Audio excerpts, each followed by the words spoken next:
Estamos começando mais um planejamento de trabalho. Nessa segunda-feira, como de costume, a nossa grade é um pouco mais reduzida. Eu diria que é um dia muito bom para quem está começando nas apostas e no trade, principalmente no trade. Nas apostas talvez seja um pouco mais difícil, né? Porque é um dia de jogos parelhos. E quando a gente tem jogos parelhos pela frente, geralmente a leitura de jogo ela é muito mais acentuada na sua tomada de decisão do que propriamente coleta de informação estatística. Mas, como sempre, vamos levantar a maior quantidade de informações possíveis para que a gente faça um bom planejamento. Meu nome é Matheus Borges, esse é mais um Bom Dia Mercado, nosso planejamento diário sobre apostas e trade aqui no YouTube. E eu espero conseguir te ajudar a fazer o melhor planejamento possível para essa segunda, dia 21 de outubro.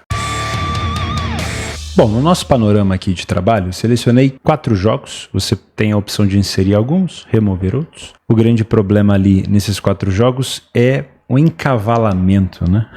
O entrevero, um jogo passando por cima do outro, principalmente na Espanha e na Inglaterra. Temos jogo de Premier League hoje sim, porém não é aquele tipo de jogo que chama tanto atenção, porém provavelmente a liquidez desse jogo será a maior liquidez do dia. Vamos começar na Itália com Verona e Monza. O Monza talvez seja na Itália hoje, junto com a Udinese, um dos times que eu mais considero perigoso, tá? O Monza tirou ponto da Roma, o Monza tirou ponto da Inter de Milão, vamos ver quem foi, ó. Tirou ponto da Fiorentina, da Inter de Milão e da Roma. Times grandes, times que brigam ali na parte de cima da tabela. Mas entregou ponto para outras equipes mais acessíveis como o Genoa, por exemplo. A outra derrota foi para o Bolonha. Bolonha ele disputa a Liga dos Campeões, né? Talvez não seja tão focado no italiano esse ano, mas é uma equipe boa. E também perdeu para o Napoli, hoje líder da Itália. Então não é uma derrota assim tão contestada. O time do Verona venceu o Venezia no último jogo, mas vinha de 3 derrotas consecutivas para o Como, Torino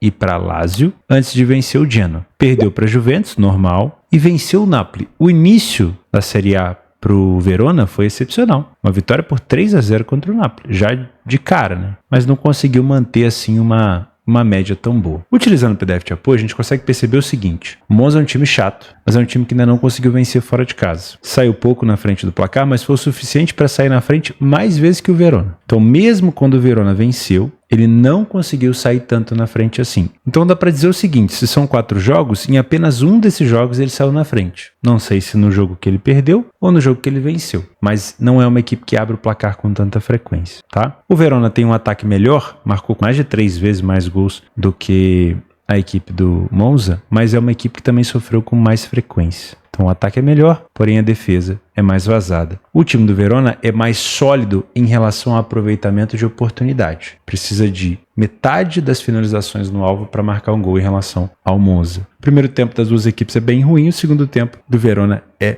bem superior ao time do Monza. Em cima do que a gente viu aqui, principalmente em relação à fragilidade ofensiva do Monza e também a dificuldade do Monza em vencer jogos, eu não contesto essa cotação do Verona. Ele é de fato favorito. Mas para mim é um jogo que você deve considerar como algo parelho. Então se você é um trader, você vem para esse jogo para trabalhar correção de preço. Porque a gente pode ter um Verona não entregando tanto no início, a cotação do Verona pode subir, o mercado pode ficar impaciente. Ou o Verona pode entregar demais e essa cotação do Verona pode derreter, assim como a cotação do Monza pode subir. Então é um jogo para se trabalhar ao vivo. Eu tenho meu receio de te indicar aqui um mercado de gols, porque nos últimos 4 jogos entre eles, né? O Monza subiu recentemente. Nos últimos 4 jogos entre eles, somente um eu tive um over mais avançado aqui de 3,5. De resto, 1-1, 2-0, 0-0. Fora isso, o Monza não conseguiu marcar tantos gols fora de casa assim. Então, apesar do Verona sofrer com frequência, o Monza ele não consegue marcar. Ele falhou em marcar em quase 70%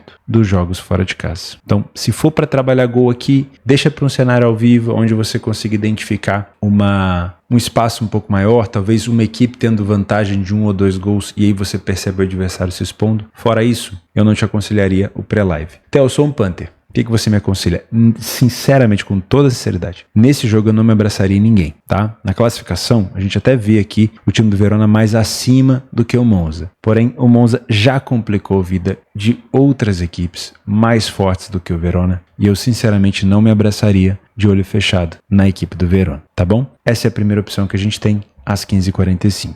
Às 16 horas, nós vamos para a La Liga e aqui nós temos um favorito, cotação de 1,70, o Valência, que ocupa hoje aqui a 18ª colocação, enfrenta o Las Palmas, o Lanterna, com uma cotação de 1,70. Vamos tentar entender o que explica essa odd do Valência, já que o Valência não faz uma boa temporada? Vamos tentar entender juntos? Vamos lá. Primeiro, PDF de apoio. Se você não é membro do canal, clica aí embaixo para se inscrever. O valor é bem acessível, super simbólico. Você vai apoiar o meu trabalho e ter acesso diariamente, com um dia de antecedência, o PDF de apoio com mais de 150 competições, tá? Vai te ajudar não só nesses dias de grade vazia, mas também de grade cheia. E a primeira coisa que a gente encontra, já batendo o olho pelas cores, é o desempenho do Las Palmas fora de casa. São 4 derrotas consecutivas nos 4 jogos que ele fez. E falhou em marcar em apenas um jogo, ou seja, uma equipe até que entrega gol, mas que sofre 3 vezes mais do que marca. Isso quer dizer então que o mercado está levando em consideração o Valência, a cotação do Valência, sim, pelo que o Valência produz em casa, apenas uma derrota, mas também empurrando ainda mais essa cotação para baixo, devido à fragilidade do Las Palmas, tá? O Valência teve metade das finalizações para marcar um gol do que o Las Palmas. O Las Palmas precisa de muita finalização para marcar. O primeiro tempo das duas equipes é fraco. Apesar do Valência não ter perdido nenhum, também não venceu. O segundo tempo é fraco também. Acho que o máximo que eu posso fazer aqui é criticar o segundo tempo do Las Palmas pela quantidade de gols. Mas são equipes que não conseguem vencer com frequência, nem a primeira nem a segunda etapa, tá? Inclusive o Valência só venceu um jogo dentro de casa. Então, e eu, sinceramente, não estou tão confiante assim em trabalhar a favor do Valência. Outra coisa que me chama a atenção é o mercado de gols. 100% dos jogos do Las Palmas fora, o over 1,5 aconteceu, 75% o over 2,5 e 75% também o over 1,5 do Valência. Então, esse jogo aqui para 2 gols pode ser interessante. A cotação aqui está 1,44, é uma cotação relativamente ruim. Você pode esperar essa odd melhorar. Acima de 2 você pode tentar buscar, tá? Nos últimos jogos entre eles, vamos levar em consideração aqui só os jogos. Vamos pegar da temporada passada, que o Las Palmas até fez uma boa temporada, ó. O Valência venceu por 1-0, que é o jogo que vai se repetir agora, né? O Valência em casa. E depois o Las Palmas venceu por 2-0. Perceba que não é um jogo tão puxado para gols na temporada passada. Agora, em 2018 para baixo, onde ocupa-se aqui Copa do Rei e La Liga, é muito esticado para eu fazer uma análise com esses dados aqui. É o outro time, tá? São outros jogadores. Então não vale a pena, ok? Dentro de casa, o Valência vem de um 0-0 com o Sassuolo, um 2-0 com o Girona, 1-1 com o Villarreal e 2-1 para o Barcelona. Marcou em 3 dos 4 jogos, sofreu em 2 dos 4 jogos. O time do Las Palmas fora tomou gol de quase todo mundo, né? Tirando o amistoso aqui, o time tomou gol de todo mundo. 2 do Leganés, 2 do Alavés, 2 do Sassuolo e 3 do Villarreal. Puxando o Las Palmas, esse over 1,5 realmente faz um pouco mais de sentido, porque é uma equipe que sofre com frequência. Em cima disso, dá pra gente projetar uma vitória do Valência aqui? Olha, pelo que tá jogando o Las Palmas, sim. Agora, no geral, olha como tá ruim a fase do Las Palmas. Não é só fora de casa. Ele conseguiu perder em casa pro Celta Vigo. Ele empatou em casa com o Betis, que não é um resultado ruim, mas empatou. Ele perdeu pro Bilbao por 3-2. Empatou com o Real Madrid 1-1, não é um resultado ruim. Empatou com o Sevilha. Bom, tá vendo? Resultados bons contra Sevilha, Real Madrid e Betis, mas resultados ruins contra o Celta, contra o Sassuolo, contra o Alavés. É difícil confiar na equipe do Las Palmas. E mesmo assim, os bons resultados do Las Palmas foram em casa e não fora. Então, eu até concordo com esse favoritismo do Valência, mas se eu fosse pegar, eu pegaria ao vivo com uma cotação mais alta. Para você que é um trader, essa correção de preço faz sentido. A partir do momento que o Valência talvez não consiga entregar o que o mercado espera no início, você pode buscar essa correção, se você tem método para isso. E se você é um punter, tenta pegar essa odd acima de 2. Não custa, né? E, de novo, não espera a sua odd chegar acima de 2 para você entrar, não. Olha o jogo. Olha pelo menos o gráfico. Vê se o Valência está entregando. Se ele está entregando e batendo na trave, se ele está entregando e o Las Palmas está segurando, quer dizer que tem caroço nesse angu aí. Agora, se ele não está entregando nada, se só está indo pela cotação, talvez seja melhor ficar de fora, tá bom? Outro jogo às 16 horas, talvez o jogo de maior liquidez do dia, é Nottingham Forest e Crystal Palace. Aqui temos a única equipe que conseguiu vencer do Liverpool até o momento,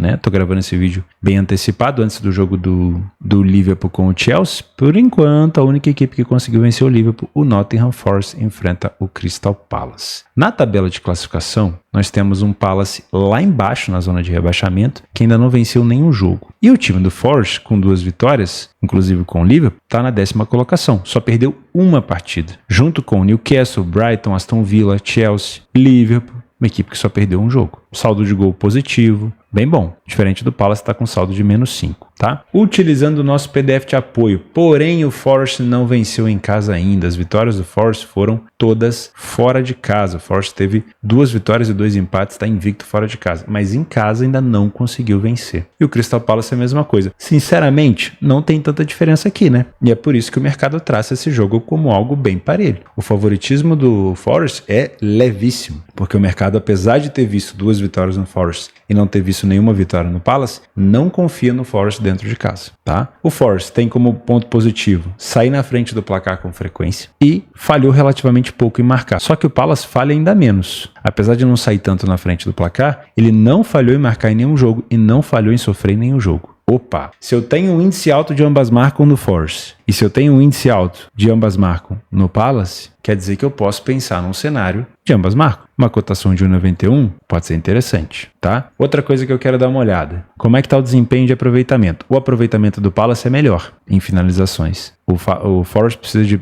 bem mais aqui, quase o dobro de finalizações para conseguir marcar um gol. O primeiro tempo do Forest e do Palace são bem parecidos em número de gols marcados e sofridos. No segundo tempo também, né? Acho que eu posso até criticar um pouco mais o Forest. Em relação a gols marcados, 100% dos jogos do Palace fora de casa com 2 gols e 67% dos jogos do Forest com 2 gols. Então acho que eu fico nisso, hein? Um over 1,5, uma cotação mais alta. Essa aqui não é boa, mas no live você vai pegar mais alta. E aqui, claro, um cenário também para correção de preço. Já que a gente tem um jogo super parelho, se você é um trader, você vai conseguir aqui encontrar muito provavelmente uma superioridade em campo para justificar uma correção. Atenção, se você é um punter, eu não te aconselho a abraçar nenhuma das duas equipes, nem com dupla chance, tá? Porque sinceramente tá faltando embasamento. Não tem muita informação que embase uma fechada de olho e um abraço gostoso e quentinho em alguma das duas. Tá bom? Para finalizar, vamos falar sobre Campeonato Brasileiro da Série B. Aqui não está aparecendo a cotação da Chape, mas a cotação é 2,70 para a Chape e 3 para o Goiás. A Chapecoense acabou de vencer o Santos. Lembra quando o Santos era favorito aqui? E eu comentei que o Santos poderia se complicar? Por quê? Porque a fase da Chapecoense naquele recorte era muito bom. Qual fase? Essa daqui, ó.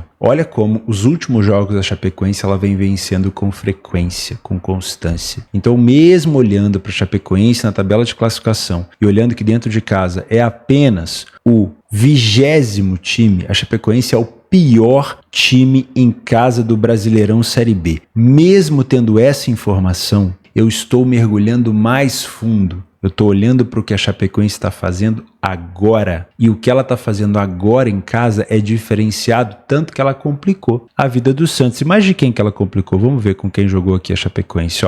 3-2 no Santos, 2-0 no Amazonas, 1-0 no Avaí e 2-1 no Ceará. Além disso, empatou com o Botafogo e com o CRB. Então, nesse momento, nós temos uma Chapecoense pontuando a ponto de se distanciar cada vez mais da zona de rebaixamento. Não é o suficiente para poder mirar acesso, mas está sendo o suficiente para afastar a equipe da zona de rebaixamento. Então, se eu olhar somente para o que a Chape vem fazendo no campeonato inteiro, a Chapecoense é o pior mandante da competição e o Goiás é um visitante mediano. Então, eu vou trabalhar contra a Chapecoense só por isso. Ou o Goiás está na 11ª colocação, tem mais pontos do que a Chapecoense, então ele é favorito. É uma análise rasa. Vamos mergulhar um pouco mais fundo. Foi dessa maneira que a gente conseguiu entender que a Chapecoense poderia complicar a vida do Santos. E agora o mercado já olhou para a Chapecoense com outros olhos, já colocou a Chapecoense com um pouquinho mais de favoritismo. Não é ainda um favorito, mas já colocou uma cotação um pouco mais baixa do que colocou contra o Santos. Tá? Se a gente pega o PDF de apoio, olha como a Chapecoense vem bem e olha como o Goiás vem sem vitória. O Goiás não vence fora de casa há 7 partidas. O Goiás só venceu 2 partidas fora. A Chape saiu mais na frente, apesar de ser bem parecido, falhou menos em marcar e ficou mais jogos sem sofrer gol. Tá vendo? O ataque da Chapecoense é melhor, a defesa da Chapecoense é melhor, o aproveitamento da Chapecoense e do Goiás é muito parecido. O primeiro tempo é praticamente idêntico, o segundo tempo da Chapecoense é levemente superior porque a Chapecoense tem o dobro de gols marcados, apesar de sofrer bastante também. E E olha que pode ser um jogo para gols. O segundo tempo tem sido muito over, tá? Inclusive, o jogo da Chapecoense com o Santos, o segundo tempo teve 3 gols, né? Então dá para pensar sim um cenário de over no segundo tempo. Primeira coisa que eu gosto de pensar aqui é numa correção de preço. Já que a gente tem um jogo parelho, se a Chapecoense começar bem, a cotação do Goiás pode corrigir. Se a Chapecoense não entregar o que o mercado espera, a cotação da Chape pode corrigir. Então se você é um trader aqui, você já tem um caminho. Outra coisa que me agrada é o mercado de gols. Vamos dar uma olhada aqui no over. Olha só, 69% da Chape, 69% do Goiás. Quanto é que tá a odd do over 1,5? Eu não tenho essa informação aqui, mas eu vou atrás. Eu vou atrás dessa informação agora. Deixa eu dar uma olhada aqui se eu consigo encontrar a cotação de over 1,5. Aqui, total de gols, over 1,5. 1,50. Já parte com uma cotação relativamente boa, tá? Até coçou minha mão aqui, tomar que isso é dinheiro. Já parte com uma cotação boa. Mas eu gosto de esperar ainda um pouquinho mais essa cotação, tá? Eu gosto de pensar nesse cenário para pelo menos 2 gols. E aqui, vamos dar uma investigada na questão de ambas marcas. 56% dos jogos da Chape, 44 jogos do Goiás. Nos últimos jogos do Goiás fora de casa, ele tomou gol do Ituano, do Botafogo, do Sport e do América, mas só marcou contra o Sport e o América. A Chapecoense em casa, ela ganhou do Amazonas, do Avaí e do Ceará e do Santos, mas só sofreu contra o Ceará e o Santos. Não. Então me parece que esse ambas marcam aqui vai ficar um pouco mais difícil, né? Quanto é que tá essa cotação do ambas? Deixa eu ver se eu consigo encontrar aqui.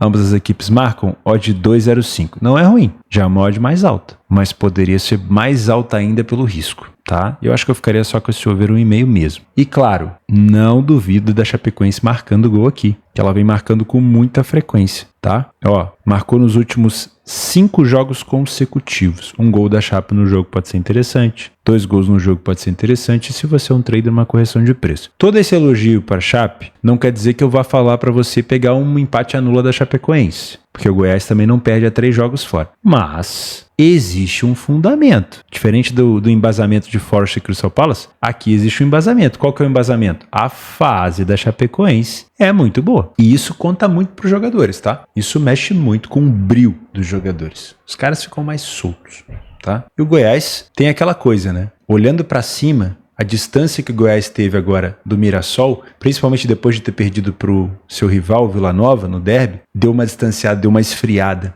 A chance do Goiás agora buscar um acesso fica mais difícil. E aí pode até potencializar no jogo para gols. A Chapecoense está de boa, ela não vai buscar acesso, mas ela também já está escapando do rebaixamento. Se a Chape faz o primeiro gol, o Goiás pode entrar ali em parafuso, querendo buscar a qualquer custo. A Chapecoense, ó, a Chapecoense meteu 3 gols no Santos, hein? Santos que é líder. Então tem um potencial de gols aí se a Chapecoense estiver na frente do placar. Vou ficando por aqui. Essa é uma grade mais fraca, né? A gente tem até a possibilidade de trabalhar na Liga dos Campeões da FC, né? Acho que é FC, né? Isso, FC Champions League. O Al Ain enfrenta o Al Hilal. O Al Ain é o atual campeão da Liga dos Campeões da Ásia. Enfrenta o Al Hilal, né? Que chegou longe também. Dá pra você ficar de olho. O Al Ahly também da Arábia Saudita entra em campo. Mas isso aí são jogos complementares. O espaço está aberto para você me ajudar, se você quiser, com informação, complementos e correções. Lembre-se, apostas são para mais de 18 anos. Não esquece que nesse dia, para correção de preço, para trade, você pode aprender mais sobre trade aqui no YouTube ou no meu curso aqui embaixo e aproveitar o bônus de boas-vindas da minha parceira Betfair. Apostas são para mais de 18 anos, faça com responsabilidade, cuide do seu capital e até a próxima.